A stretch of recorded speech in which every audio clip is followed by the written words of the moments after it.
अजी सुनिए, आखिर कब तक हमें यूं ही आधे पेट खाकर जीना पड़ेगा।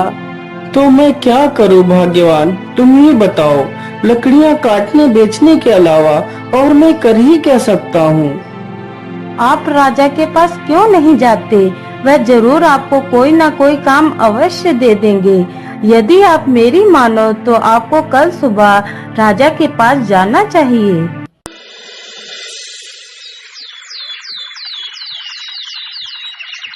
सुबह होते ही सुल्तान सिंह राजा से मिलने के लिए चल पड़ता है।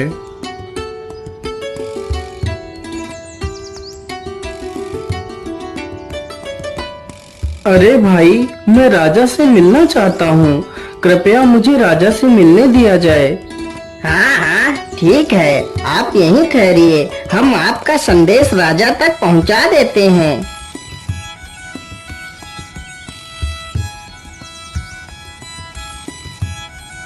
बोलिए सैनिक, क्या बात है? महाराज, द्वार पर एक व्यक्ति आया है जो आपसे मिलने की अनुमति चाहता है। ठीक है सैनिक, उसे अंदर लेकर आओ।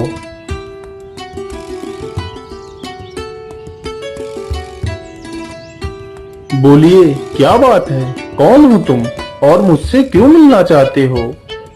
महाराज, मेरा नाम सुल्तान है।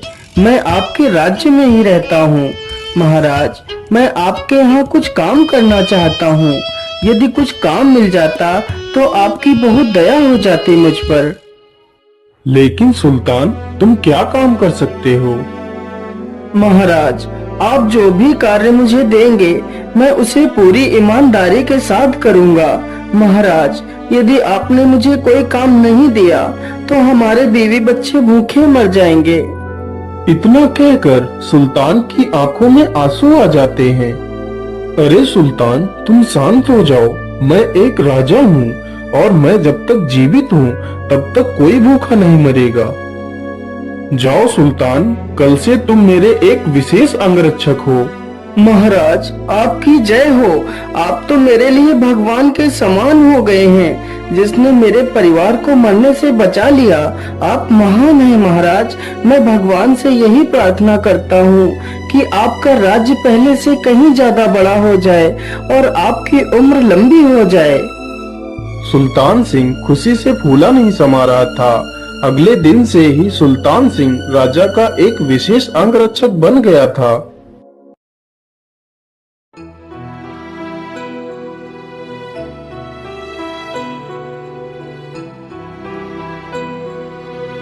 अरे सुल्तान सिंह, हमें बहुत जोर की प्यास लगी है।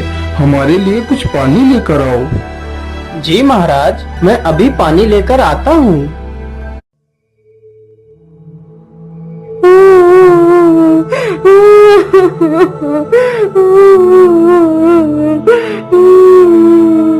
अरे, यह रोने की आवाज कहाँ से आ रही है?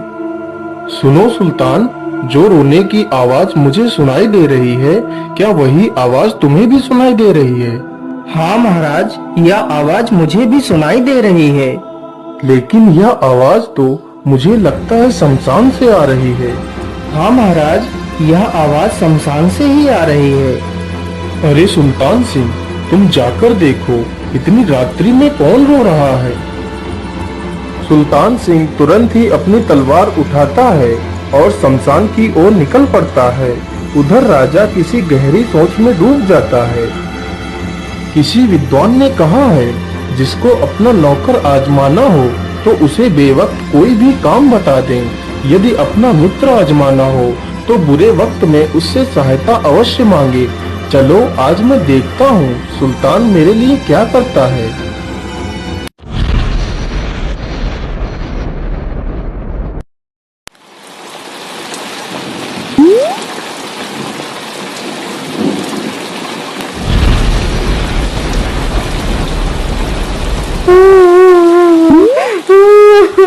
जैसे ही सुल्तान सिंह शमशान में पहुंचता है तो उसने देखा कि सामने एक सुंदर स्त्री बहुत ही बढ़िया जेवर पहनकर रो रही है। तुम कौन हो देवी, और ऐसे क्यों रो रही हो? वह भी रात के समय इस शमशान भूमि में रोने का क्या अर्थ है?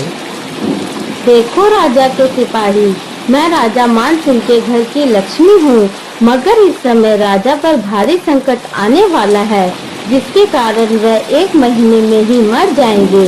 बस यही दुख है मुझे, इसीलिए मैं रो रही हूँ।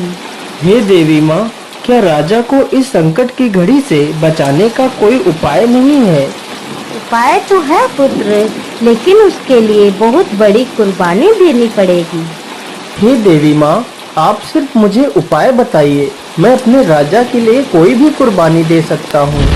देखो पुत्र, यदि तुम वास्तव में अपने राजा का जीवन चाहते हो, तो गांव के बाहर जो देवी माँ का मंदिर है, उसमें जाकर अपने बेटे की बलि चढ़ा दो। ऐसा करने से राजा की आयु 100 साल बढ़ जाएगी। उस औरत के मुंह से यह बात सुनते ही सुल्तान भाग खड़ा हुआ और पीछे पीछे वह राजा भी साये की तरह चल रहा था। राजा यह देखना चाहता था कि उसका विशेष अंगरक्षक उसके लिए क्या कर सकता है। सुल्तान सिंह घर पहुंचकर अपनी पत्नी को सारी कहानी बताता है। तभी उसकी पत्नी अपने पुत्र के ऊपर हाथ फेरते हुए कहती है, बेटा, हमारे राजा का जीवन खतरे में है। वह सिर्फ इसी हाल में बच सकते हैं यदि तुम्हारी बलि उस मंदिर में चढ़ाई जाए। बोलो पुत्र, तुम इस बारे में क्या कहना चाहोगे? माँ, एक तो माता पिता का हुक्म है, दूसरे हमारे राजा का जीवन संकट में है, तथा तीसरा यह शरीर देवी माँ को अर्पण होगा। इससे ज्यादा सौभाग्य की बात मेरे लिए और क्या हो सकती है? पिताजी, आप जल्दी चलिए, कहीं हमारे राजा पर कोई संकट न आ जाए। इतना कहकर चारों देवी माँ के मंदिर में पहुँचते हैं। हे माँ आदिशक्ति, देखो मैं अपने पुत्र की बलि इसलिए दे रहा हूँ ताकि हमारे राजा का जीवन और भी लंबा हो जाए। हे माँ आदिशक्ति, आप मेरे पुत्र की जान ले लीजिए, उसके बदले हमें राजा के प्राण लौटा दीजिए। इतना कहकर सुल्तान सिंह अपनी तलवार निकालता है और जैसे ही वह अपने पुत्र को मारने के लिए आगे बढ़ता है। रुक जाओ सुल्तान, तुम ये क्या कर रहे हो? तुम अपने ही हाथों से अपने पुत्र को मार रहे हो। अरे महाराज, आप यहाँ? महाराज, मैं अपने पुत्र का बलिदान आपके प्राण बचाने के लिए ही कर रहा हूँ। मैं सब कुछ जानता हूँ मित्र, तुम मेरे प्राण बचाने के लिए अपने पुत्र की कुर्बानी दे रहे हो, लेकिन मित्र यह सब कुछ मैंने ही किया है। मैं देखना चाहता था मेरा अंगरक्षक मेरे लिए क्या कर सकता है, लेकिन तुम मेरे विश्वास पर खरे उतरे हो मित्र, तुम महान हो। आज से मैं तुम्हें अपना आधा राज्य देता हूँ। तुम हमारे सबसे अच्छे मित्र बन चुके हो।